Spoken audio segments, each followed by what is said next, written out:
Okay, in this video, I want to give you some strategies for how to deal with general vocabulary and topical vocabulary on your essay, which is writing task 2 of the IELTS test. Now, why is this important? Well, obviously, this relates to the lexical resource part of the band descriptors. In order to score well, you need to use a wide range of vocabulary.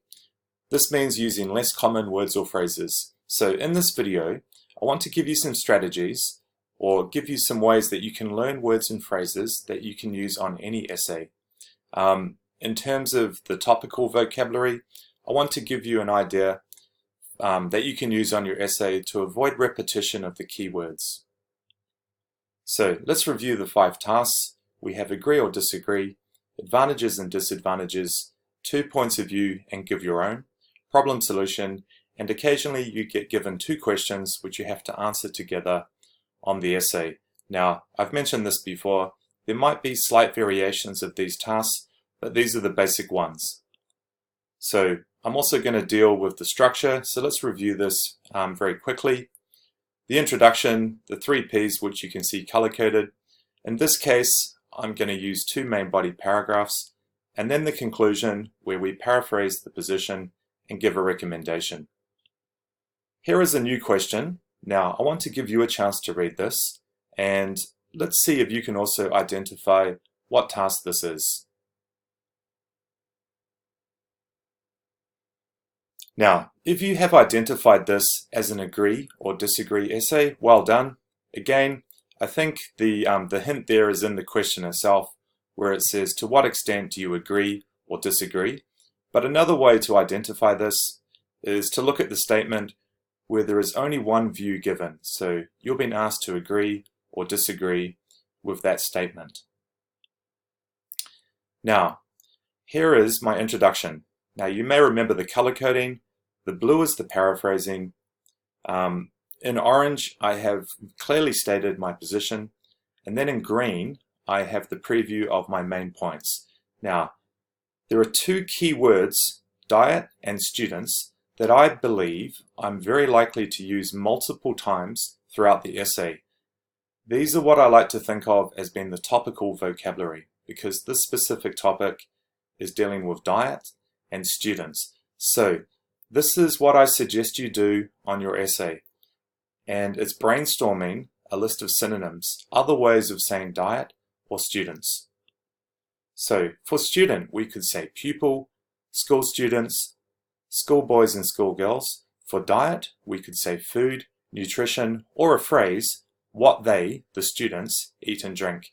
Now, I suggest you do this right at the beginning of your essay, and then you can basically cycle through these synonyms and phrases so to avoid repetition of the keywords that you're likely to use many times. Now, even if you forget about this, when you start writing your essay, you're probably going to realize that straight away, so it's not too late to do that brainstorming if you forget at the beginning.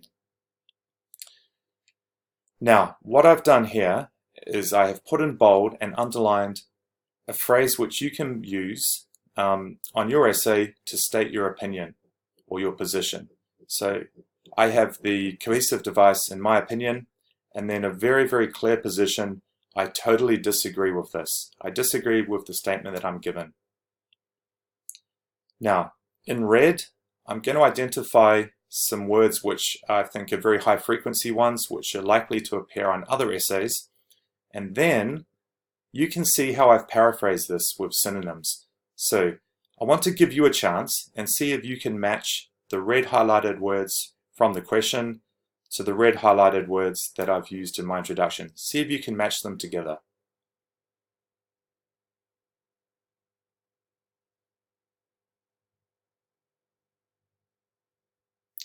If you matched growing with rising, well done.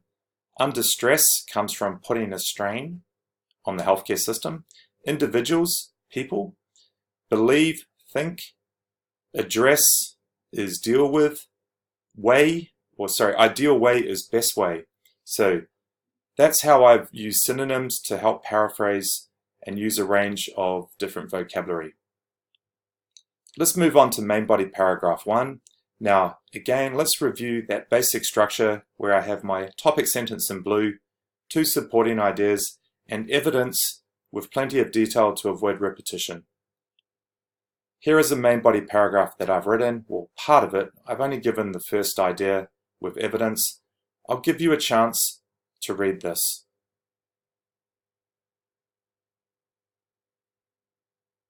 Now, in terms of the blue underlined phrase at the beginning, this is one again that I think you can memorize. It's a complex, it's part of a complex sentence. There are two main reasons why I argued that. So you can use that and transfer that to any essay. So in red, I have cohesive devices, first of all, and for instance is another way of saying for example. Again, that main body paragraph structure, the topic sentence in blue, which links back to the introduction, supporting ideas with evidence using detail. Again, part of a main body paragraph that I've written. I'll give you a chance to review this. So that phrase that you can use, which is underlined, I believe that, part of a complex sentence again. So these phrases which I've underlined for you, I really hope that you memorize these and you can use these on most essays that you answer. In red, to help with a range of vocabulary and also to score points for coherence and cohesion. The red are the cohesive devices, so consequently, that means I'm linking back to the main body paragraph 1. And a cohesive device of degree. In this case, I'm saying that the most important idea is that schools can ensure that only healthy food is served in the school canteen. Now you may remember on main body paragraph 1, I use for instance, so just to use a range of vocabulary and a range of cohesive devices, in this case I'm going to say for example. Just to review those cohesive devices again, you might want to give your ideas in order. First, second, third is a very easy way of doing that. And as I've demonstrated, you can also give your ideas in terms of degree. So I gave my first idea, which I identified as being the most important one. For the evidence, for example, to illustrate, if you're going to put some ideas in the middle of a sentence or some examples at the end of a sentence, use such as. To give a contrast, we can use likewise or however. Another common one that you may know is on the other hand. And again, just make it easy. In your conclusion, begin that with in conclusion. And after in conclusion, you're going to paraphrase your position. And as I've said before, I really suggest giving a recommendation using if. You could imagine that you're the government, if I was the government. In other cases, you might imagine you're a parent, if I was a parent. That's just a really nice way to finish off a conclusion. So here is an example of one that I've written. I'll give you a chance to read this. So again, the vocabulary in conclusion. Just begin your conclusion with that. That's what I recommend. And you can see how I've used that if statement to imagine I was a school principal. So just to review, memorize some general words and phrases that you can use in an essay. Those may be cohesive devices. And you can see from the introduction some of the words which I think are likely to appear on any given essay. At the beginning, brainstorm as many synonyms or alternative phrases for the key words in the essay. In this case, it was the word student and diet. And like I say, use plenty of cohesive devices. Not only is that going to increase your score for coherence and cohesion, but it's also going to demonstrate a wide range of vocabulary.